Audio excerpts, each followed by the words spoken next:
नमस्कार. महाराष्ट्रातल्या नगरपालिकांमध्ये सरकारी नोकरी मिळवण्याच्या प्रक्रियेत एक खूप मोठा बदल झालाय.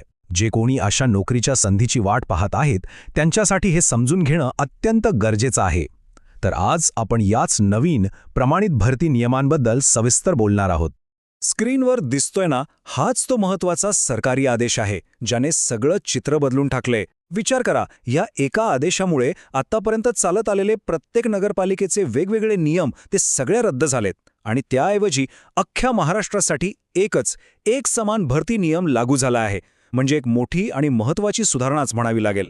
चला एक नजर टाकूया की आज आपण काय काय जाणून घेणार आहोत. सगळ्यात आधी हा मोठा बदल नेमका काय आहे ते पाहू.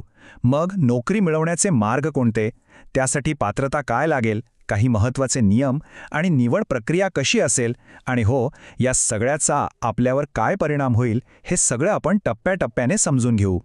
ओके, तर सुरुवात करूया सगळ्यात महत्त्वाच्या मुद्द्यापासून. हा तो बदल आहे जो या संपूर्ण भरती प्रक्रियेचा मूळ आधार आहे. त्यामुळे हे नीट समजून घेणं खूप महत्त्वाचं आहे. म्हणजे नेमकं काय?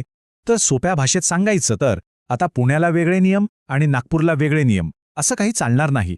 संपूर्ण महाराष्ट्रात प्रत्येक नगरपरिषद आणि नगरपंचायतीमध्ये गट क आणि गट ड पदांसाठी एकच नियम असेल. यालाच मानकीकरण म्हणतात. याचा सगळ्यात मोठा फायदा म्हणजे उमेदवारांचा गोंधळ टळेल. सगळीकडे एकच नियम असल्यामुळे प्रक्रिया जास्त पारदर्शक होईल अशी अपेक्षा आहे. बरं, नियम तर एक झाला हे कळलं, पण मग या नव्या प्रणालीनुसार नोकरी मिळवायची कशी, त्यासाठी कोणते मार्ग आहेत? चला तेच पाहूया आता. ओके, तर इथे प्रामुख्याने 2 मार्ग आहेत. पहिला आहे सरळ सेवा भरती. म्हणजे काय? तर जे नवीन उमेदवार आहेत, जे बाहेरून अर्ज करतील त्यांच्यासाठी. त्यांची निवड स्पर्धा परीक्षेतील मार्कांवरून होईल. आणि दुसरा मार्ग आहे पदोन्नती किंवा प्रमोशन. हा मार्ग फक्त त्या लोकांसाठी आहे जे आधीपासूनच नगरपालिकेत नोकरी करत आहेत आणि पात्र आहेत. त्यांची निवड त्यांच्या कामाच्या अनुभवावर आणि ज्येष्ठतेवर अवलंबून असेल. आता आपण त्या मुद्द्यावर येऊया ज्याची कदाचित अनेक जण वाट पाहत असतील. तो म्हणजे पात्रता. वेगवेगळ्या महत्त्वाच्या पदांसाठी आता नक्की काय योग्यता लागेल ते आपण आता सविस्तरपणे पाहणार आहोत. बरोबर, अनेकांच्या मनात हाच प्रश्न आला असेल की ठीक आहे, पण लिपिक व्हायचंय किंवा फायरमॅन किंवा अगदी शिपाई पदासाठी जरी अर्ज करायचा असेल तर आता नवीन नियमानुसार काय काय अटी असतील. चला एक एक करून बघूया. सगळ्यात आधी बघूया लिपिक टंकलेखक. हे सगळ्यात जास्त मागणी असलेलं पद आहे. तर आता या पदासाठी कोणतीही डिग्री म्हणजे कोणत्याही शाखेची पदवी अनिवार्य आहे. फक्त डिग्री असून चालणार नाही, तर टायपिंग स्पीड सुद्धा महत्त्वाचा आहे. मराठीसाठी 30 आणि इंग्रजीसाठी 40 शब्द प्रति मिनिट. सोबतच MSCIT किंवा त्याच्यासारखं एखादं कम्प्युटर सर्टिफिकेटही लागेल. आणि हो, एक गोष्ट लक्षात ठेवा, यातल्या 50% जागा या थेट भरतीने म्हणजे नवीन उमेदवारांमधून भरल्या जाणार आहेत.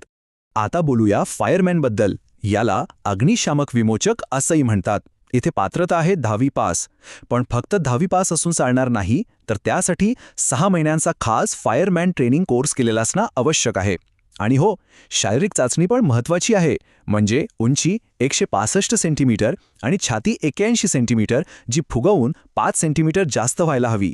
आणि एक खूप महत्त्वाची गोष्ट, या पदासाठी सगळ्याच्या सगळ्या जागा म्हणजे 100% भरती ही थेट सरळ सेवेनेच होईल.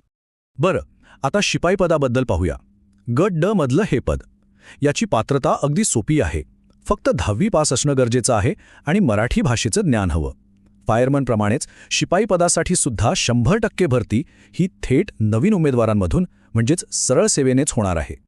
ठीक आहे, तर ही झाली काही विशिष्ट पदांची पात्रता. पण याशिवाय काही असे नियम आहेत जे सरळ सेवेने भरती होणाऱ्या जवळजवळ प्रत्येकाला लागू होतील.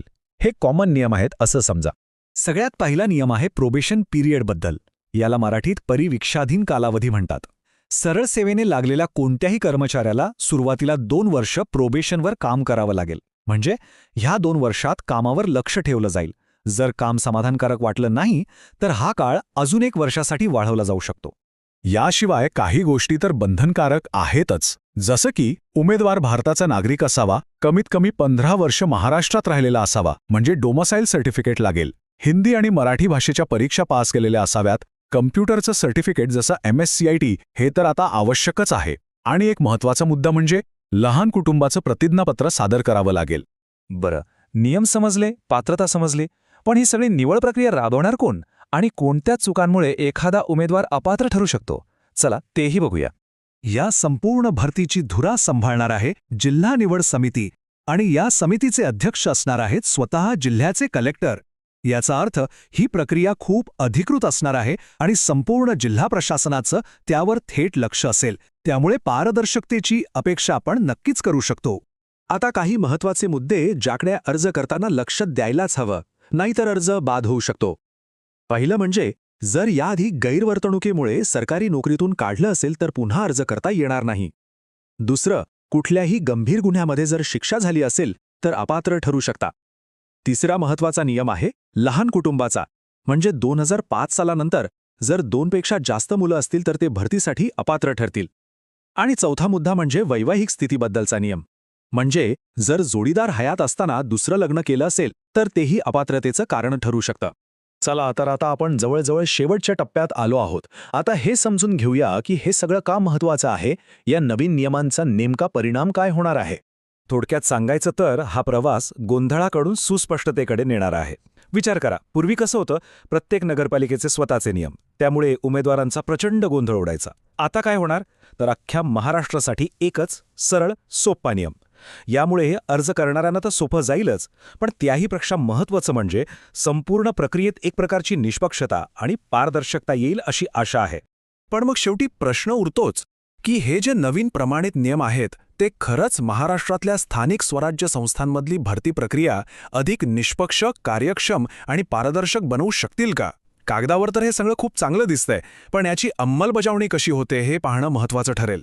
याचं उत्तर तर आपल्याला येणारा काळच देईल, नाही का? पण हा एक विचार करायला लावणारा प्रश्न नक्कीच आहे.